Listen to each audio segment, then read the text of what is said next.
Hey guys, welcome back to our weekly roundup of gaming news for the month of May. Typically we'd be going into E3 season now, which is obviously the month of June, but unfortunately with all the COVID happening, it's less of an E3 month as it's all spread out over the next few months till August. But nevertheless, we have a big event next week happening, which is finally the PS5 event that will be showcasing new games coming to the console. So that'll be kicking off on June the 4th, which is the Thursday, and it'll be starting at 9 PM British Standard Time, and you can see that live on PlayStation's YouTube channel or on their Twitch channel. Obviously tune in 10-15 minutes before it happens so you don't miss any of the start of it. Reading from their blog, they posted that they're excited to share that it will soon give you a first look of the games you'll be playing after PlayStation 5 launches this holiday. The games coming to PS5 represent the best in the industry from innovative studios that span the globe. Studios both larger and smaller, those newer and those more established, all have been hard at work developing games that will showcase the potential of the hardware. So looking at that, the keyword there was after PlayStation 5 launches. I'm not sure if that's... don't know if that indicates launch titles still, or just because of the wording they've used, or they're showing games that'll be coming next year and throughout some of the few years of the PlayStation's first life cycle. But I'm confident they'll be showing us games for the launch title, because it'll be very strange if they are going to show games more in the future than that. Again, I don't believe we'll be seeing any looks of the hardware itself. But they have stated that they'll be doing more weekly and monthly briefings for the PlayStation 5, so I'm sure it won't be too far off from seeing that. But yeah, that's pretty much it for that. Obviously, don't want to miss that. That's probably one of the biggest events, for me personally, happening over the course of the 4 months. And yeah, presume it'll be shown in like a state of play, maybe sort of way, like previously they've done, and it'll last just over an hour, so should be a good bunch of games in there for you. So the second event that's happened this week, or piece of news, was the Last of Us 2 gameplay from PlayStation's State of Play on Wednesday. They showed off new gameplay, and they also gave us a bit of an in-depth look of the features in the game that we'll be experiencing. So it's got a bullet point here, some of the features that were listed. The Last of Us Part 2 picks up several years after the events of the first game, after they settle in their relatively peaceful settlement in Jackson, Wyoming. Ellie is now 19 years old at the start of the sequel. The game will cover expansive parts of the world, including real-life locations. The game will take place over multiple seasons and climates, from the snow-capped mountains of Jackson to the lush Pacific Northwest.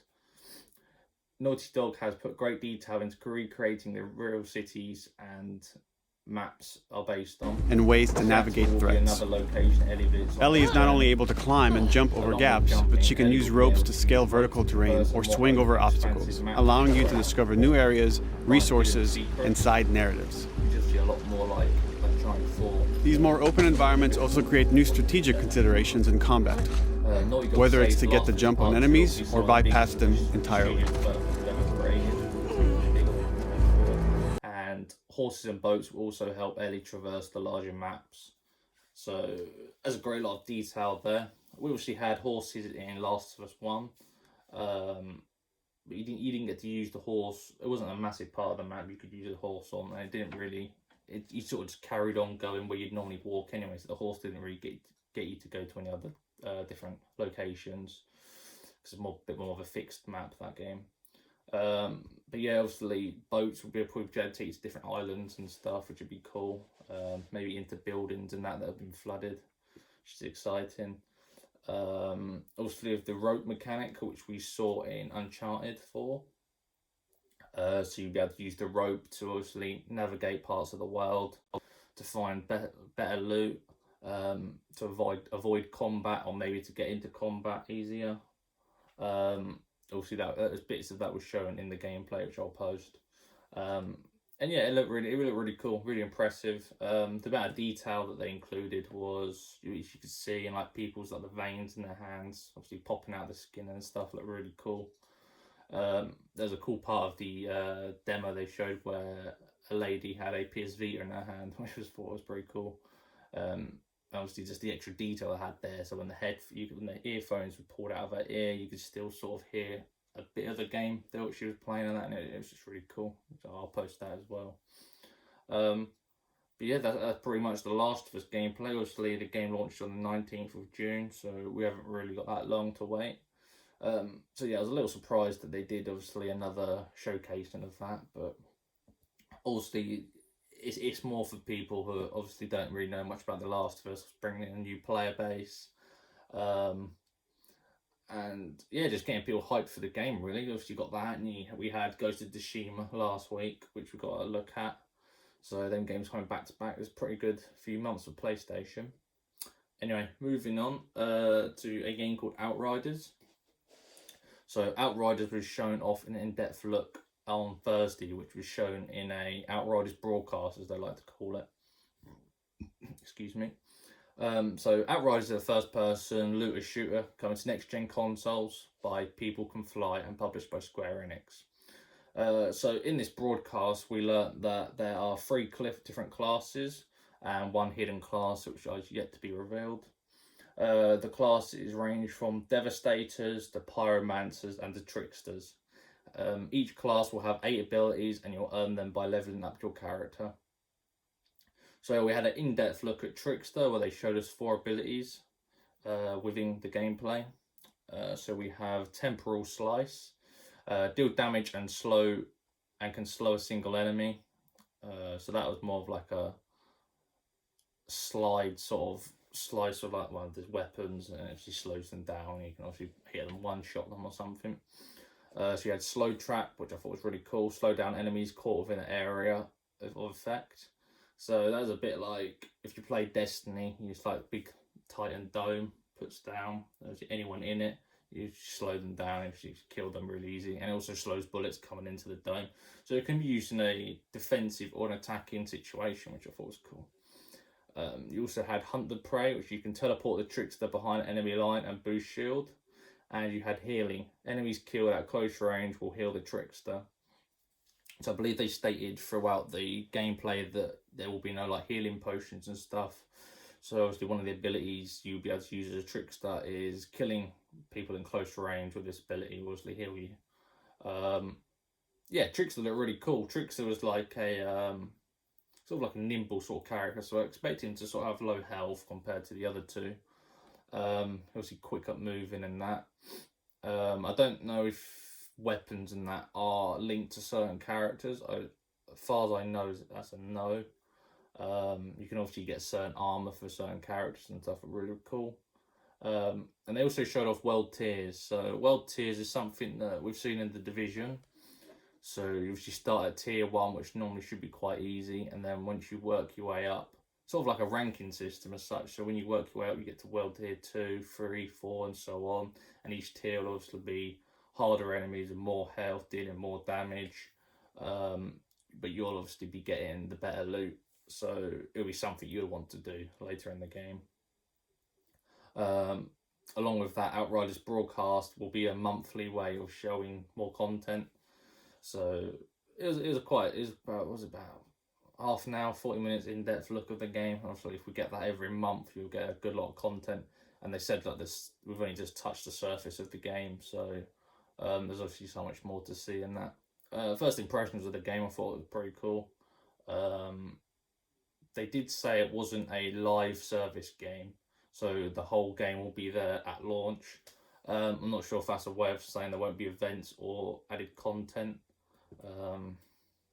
So you get to see on that. They did say there's no microtransactions though, which is obviously a nice thing. So everything in game you'll obviously be able to earn playing the game rather than obviously buying items if that was something they could have chose to do. So yeah, that was Outriders. Obviously we'll have to keep a close look at that because it does look like a next big sort of looter shooter game. that's not the only looter game coming out, actually. You've got Godfall coming out on PS5 Epic Game Store, which is a looter, sort of like a melee sort of combat looter game, which obviously rather than shooting guns, there's melee weapons and stuff. A bit like Warframe, so got a lot of these sort of looting games coming out, which is exciting. The last thing on the news is a bit smaller, but there is a live event happening in Fortnite on Saturday at 7 PM British Standard Time. The event's called The Device. Obviously, I believe it was more going to be linked to the new season, which would have been starting on Tuesday, I believe. And obviously that got pushed back a week. But yeah, they've still gone ahead with the event. I'm not sure what the event will do. I believe there's been a timer in game, obviously counting down. So an explosion of some sort linked with a timer looks like the most possible thing. So obviously get into that if you're enjoying Fortnite and experience that event. They have said to be in the game half hour early to save your slot. Apparently slots are limited, so maybe get in even earlier than that just so you don't lose your place. If you can't get on, I'm sure there'll be streamers on Twitch and YouTube showing the event, or you can catch it later on YouTube. If I do get on, which hopefully I will, I'll actually post a video of that.